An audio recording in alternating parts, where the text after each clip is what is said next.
بسم اللہ الرحمن الرحیم۔ السلام علیکم۔ Welcome to A S novels ان۔ کیسے ہیں آپ سب؟ امید ہے خیریت سے ہوں گے۔ پیش خدمت ہے ناول پیر کامل کی قسط نمبر 35۔ پھر کیا پروگرام ہے، چلو گے؟ فرقان نے اگلے دن شام کو اس سے کارڈ لیتے ہوئے کہا۔ نہیں، میں تو اس ویکنڈ پر کراچی جا رہا ہوں، آئی بی اے کے ایک سیمینار کے لیے۔ اتوار کو میری واپسی ہوگی، میں تو آ کر بس سوؤں گا، نتھنگ ایلس۔ تم چلے جانا، میں لفافہ دے دوں گا اور تم میری طرف سے معذرت کرتے ہوئے دے دینا، سالار نے کہا۔ کتنے افسوس کی بات ہے سالار، وہ خود کارڈ دے کر گئی ہیں، اتنی محبت سے بلایا ہے، فرقان نے کہا۔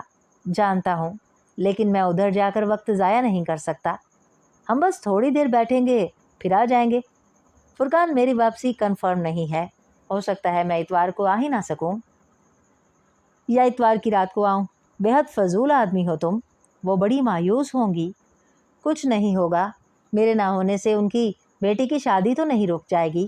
ہو سکتا ہے انہیں پہلے ہی میرے نہ آنے کا اندازہ ہو، اور ویسے بھی فرقان، تم اور میں کوئی اتنے اہم مہمان نہیں ہیں، سالار نے لاپرواہی سے کہا۔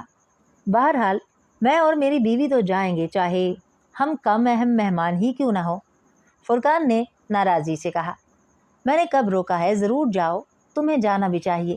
سعیدہ اماں کے ساتھ تمہاری مجھ سے زیادہ بے تکلفی اور دوستی ہے، سالار نے کہا۔ مگر سعیدہ اماں کو میرے بجائے تمہارا زیادہ خیال رہتا ہے، فرقان نے جتایا۔ وہ مروت ہوتی ہے، سالار نے اس کی بات کو سنجیدگی سے لیے بغیر کہا۔ جو بھی ہوتا ہے، بہرحال تمہارا خیال تو ہوتا ہے انہیں۔ چلو، اور کچھ نہیں تو ڈاکٹر صبت علی کی عزیزہ سمجھ کر ہی تم ان کے ہاں چلے جاؤ، فرقان نے ایک اور حربہ آزمایا۔ ڈاکٹر صاحب تو خود یہاں نہیں ہے، وہ تو خود شادی میں شرکت نہیں کر رہے، اور اگر وہ یہاں ہوتے بھی تو کم از کم مجھے تمہاری طرح مجبور نہیں کرتے۔ اچھا، میں بھی نہیں کرتا تمہیں مجبور، نہیں جانا چاہتے تو مت جاؤ، فرقان نے کہا۔ سالار ایک بار پھر اپنے لیپ ٹاپ کے ساتھ مصروف ہو چکا تھا۔ وہ ایک سرسبز و وسیع سبزہ زار تھا جہاں وہ دونوں موجود تھے۔ وسیع کھلے سبزہ زار میں درخت تھے، مگر زیادہ بلند نہیں۔ خوبصورت پھولدار جھاڑیاں تھیں، چاروں طرف خاموشی تھی۔ وہ دونوں کسی درخت کے سائے میں بیٹھنے کی بجائے ایک پھولدار جھاڑی کے قریب دھوپ میں بیٹھے تھے۔ امامہ اپنے گھٹنوں کے گرد بازو لپیٹے ہوئے بیٹھی تھی اور وہ گھاس پر چت لیٹا ہوا تھا۔ اس کی آنکھیں بند تھیں، ان دونوں کے جوتے کچھ فاصلے پر پڑے ہوئے تھے۔ امامہ نے اس بار خوبصورت سفید چادر اوڑھی ہوئی تھی۔ ان دونوں کے درمیان گفتگو ہو رہی تھی۔ امامہ اس سے کچھ کہتے ہوئے دور کسی چیز کو دیکھ رہی تھی۔ اس نے لیٹے لیٹے اس کی چادر کے ایک پلو سے اپنے چہرے کو ڈھانپ لیا، یوں جیسے دھوپ کی شعاؤں سے آنکھوں کو بچانا چاہتا ہو۔ اس کی چادر نے اسے عجیب سا سکون اور سرشاری دی تھی۔ امامہ نے چادر کے سرے کو اس کے چہرے سے ہٹانے یا کھینچنے کی کوشش نہیں کی۔ دھوپ اس کے جسم کو تراوٹ بخش رہی تھی۔ آنکھیں بند کیے وہ اپنے چہرے پر موجود چادر کے لمس کو محسوس کر رہا تھا۔ وہ نیند اسے اپنی گرفت میں لے رہی تھی۔ سالار نے ایک دم آنکھیں کھول دیں۔ وہ اپنے بیڈ پر چت لیٹا ہوا تھا۔ کسی چیز نے اس کی نیند کو توڑ دیا تھا۔ وہ آنکھیں کھولے کچھ دیر بے یقینی سے اپنے ارد گرد کے ماحول کو دیکھتا رہا۔ یہ وہ جگہ نہیں تھی جہاں اسے ہونا چاہیے تھا۔ ایک اور خواب، ایک اور الوژن۔ اس نے آنکھیں بند کر لیں اور تب اس کو اس موبائل فون کی آواز نے متوجہ کیا جو مسلسل اس کے سرہانے بج رہا تھا۔ یہ فون ہی تھا جو اسے اس خواب سے باہر لے آیا تھا۔ قدرے جھنجھلاتے ہوئے لیٹے لیٹے ہاتھ بڑھا کر اس نے موبائل اٹھایا۔ دوسری طرف فرقان تھا۔ کہاں تھے سالار؟ کب سے فون کر رہا ہوں، اٹینڈ کیوں نہیں کر رہے تھے؟ فرقان نے اس کی آواز سنتے ہی کہا۔ میں سو رہا تھا، سالار نے کہا اور اٹھ کر بیڈ پر بیٹھ گیا۔ اس کی نظر اب پہلی بار گھڑی پر پڑی جو 4 بجا رہی تھی۔ تم فوراً سعیدہ اماں کے ہاں چلے جاؤ، دوسری طرف سے فرقان نے کہا۔ کیوں؟ میں نے تمہیں بتایا تھا، میں تو… فرقان نے اس کی بات کاٹ دی۔ میں جانتا ہوں تم نے مجھے کیا بتایا تھا، مگر یہاں کچھ ایمرجنسی ہو گئی ہے۔ کیسی ایمرجنسی؟ سالار کو تشویش ہوئی۔ تم یہاں آؤ گے تو پتہ چل جائے گا،